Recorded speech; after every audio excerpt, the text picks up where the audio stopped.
നോക്കാൻ പോകുന്നത് സദേൺ റെയിൽവേയുടെ ഒരു റിക്രൂട്ട്മെന്റ് നോട്ടിഫിക്കേഷൻ ആണ്. 2024 സദേൺ റെയിൽവേ പുറത്തുവിട്ടിട്ടുള്ള ഒരു റിക്രൂട്ട്മെന്റ് നോട്ടിഫിക്കേഷന്റെ ഡീറ്റെയിൽസിലേക്ക് നമുക്ക് പോവാം. ആപ്ലിക്കേഷൻ ഡേറ്റ് സ്റ്റാർട്ട് ചെയ്യുന്നത് 29/1/2024 ജനുവരി 29 തീയതിയാണ് ആപ്ലിക്കേഷൻസ് സ്റ്റാർട്ട് ചെയ്യുന്നത്. ആപ്ലിക്കേഷൻ ഡേറ്റ് ക്ലോസ് ചെയ്യുന്നത് 28/2/2024 ഫെബ്രുവരി 28 തീയതിയാണ് ആപ്ലിക്കേഷൻ ഡേറ്റ് ക്ലോസ് ചെയ്യുന്നത്. ഓക്കെ, വേക്കൻസീസ് നമ്മൾ നോക്കുകയാണെങ്കിൽ 2860 വേക്കൻസികളാണ്. 2860 വേക്കൻസികളാണ് റെയിൽവേ ഇപ്പോൾ റിപ്പോർട്ട് ചെയ്തിട്ടുള്ളത്. ഒഫീഷ്യൽ വെബ്സൈറ്റ് ഈ കൊടുത്തിരിക്കുന്നതാണ്. നെക്സ്റ്റ് നമ്മൾ അപ്രന്റീഷിപ്പ് ആണ്. നെക്സ്റ്റ് നമ്മൾ നോക്കുന്നത് അപ്രന്റീഷിപ്പ് പോസ്റ്റിലേക്കുള്ള ആപ്ലിക്കേഷൻസ് ആണ് ക്ഷണിച്ചിരിക്കുന്നത്. അപ്പൊ ഫ്രഷേഴ്സ് കാറ്റഗറിക്ക് ഏതൊക്കെ പോസ്റ്റുകളിലേക്ക് എവിടേക്കൊക്കെ അപ്ലൈ ചെയ്യാനായിട്ട് സാധിക്കുമെന്നാണ് നമ്മൾ നോക്കുന്നത്. ഫ്രഷേഴ്സ് കാറ്റഗറിക്ക് സിഗ്നൽ ആൻഡ്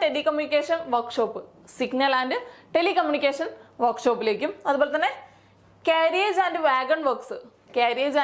വാഗൺ വർക്സിലേക്കും റെയിൽവേ ഹോസ്പിറ്റൽ MLT ഉള്ളവർക്ക് റെയിൽവേ ഹോസ്പിറ്റലിലേക്കും അപ്ലൈ ചെയ്യാനായിട്ട് സാധിക്കും. ഫ്രഷേഴ്സിനാണ് ഈ 3 പോസ്റ്റുകൾ വരുന്നത്. ബാക്കിയുള്ള പോസ്റ്റുകളെല്ലാം വരുന്നത് എക്സ് ഐ ടി ഐക്കാർക്കാണ് ബാക്കിയുള്ള പോസ്റ്റുകളെല്ലാം വരുന്നത്. ITI ആണ് ഈ പോസ്റ്റിന്റെ ക്വാളിഫിക്കേഷൻ ആയിട്ട് വരുന്നത്. നെക്സ്റ്റ് ഏജ് ലിമിറ്റ് നമ്മൾ നോക്കുകയാണെങ്കിൽ 15 വയസ്സ് മുതൽ 22-24 വയസ്സ് വരെയാണ് ഏജ് ലിമിറ്റ് വരുന്നത്. 10th പാസ്സായവർക്ക് 22 വയസ്സും +2 പാസ്സായവർക്കുള്ള പോസ്റ്റിലേക്ക് 24 വയസ്സുമാണ് ഏജ് ലിമിറ്റ് വരുന്നത്.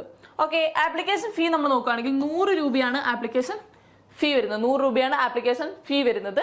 എല്ലാവരും ഒഫീഷ്യൽ വെബ്സൈറ്റിൽ പോയിട്ട് ഒഫീഷ്യൽ നോട്ടിഫിക്കേഷൻ ഡൗൺലോഡ് ചെയ്ത് ഡീറ്റെയിൽസ് വായിച്ചിട്ട് ബാക്കിയുള്ള പോസ്റ്റുകളിലേക്ക് അപ്ലൈ ചെയ്യാനായിട്ട് സാധിക്കുമെന്നുള്ള ക്വാളിഫിക്കേഷൻ ഡീറ്റെയിൽസ് ഒക്കെ നോക്കിയിട്ട് അപ്ലൈ ചെയ്യാനായിട്ട് ശ്രദ്ധിക്കുക. അപ്രന്റീഷിപ്പ് ആണ്. Okay, thank you.